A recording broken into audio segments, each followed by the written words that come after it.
Fusion of Worlds, Ancient Egypt, African Art and Identity in Modernist Britain is our new exhibition at the Petrie Museum of Egyptian Archaeology.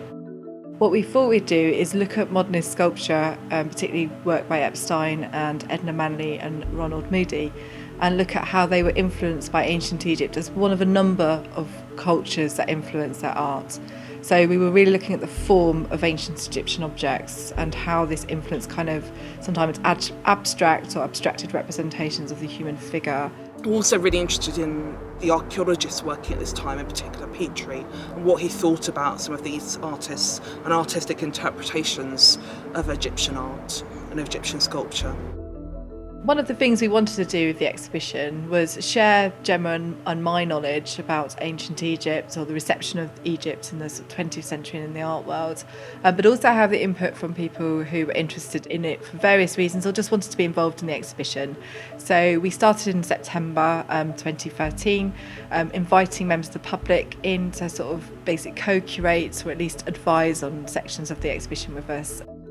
And we had sort of workshops in the Petrie Museum. And we have had 5 participants in particular who've contributed text and ideas to the exhibition.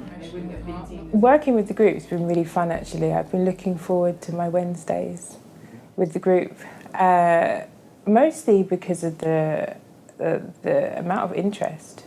People who are just infused and wanting to participate, and the amount of learning. The amount of time I get to just discover new things that I didn't know about Egypt and about the way the Egyptians lived and how that transpires into our lives now.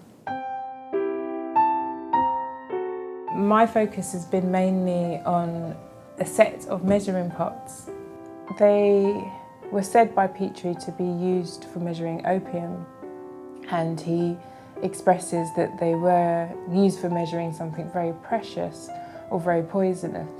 And I think despite this Orientalism, the pots themselves are likened to the measure, the Ethiopian measure or the Lower Egypt measure, the Nubian measure for gold.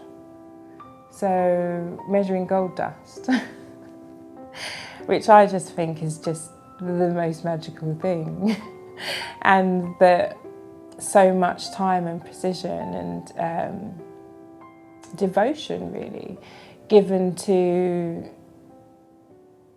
the adornment of artefacts with gold for worship.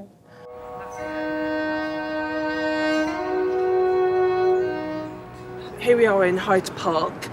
In a corner of the park we can see one of Epstein's most significant public sculptures, the piece of Rima. And he's representing a woman as being part of nature, so she's naked, she's looking up at the sky.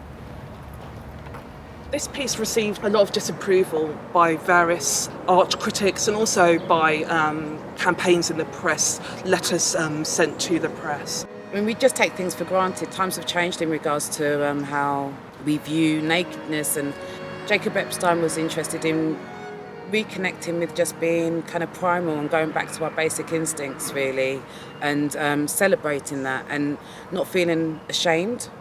And that's something that sort of doesn't lose an importance through time.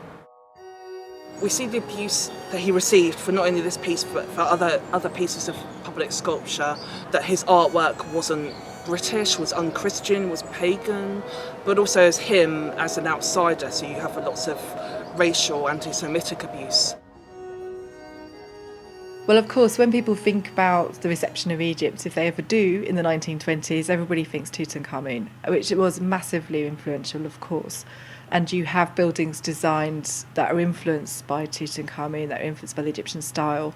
So you have the so-called Black Cat building, the Carreras building up near Mornington Crescent, which is supposed to be the facade of the temple to the cat goddess Bastet. It isn't, but that's what it's supposed to be.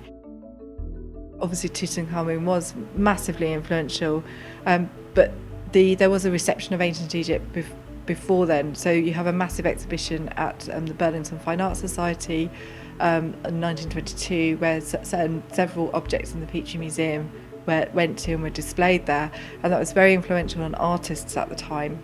So it's Tutankhamun, yes, but there's also a lot of other things going on at the same time.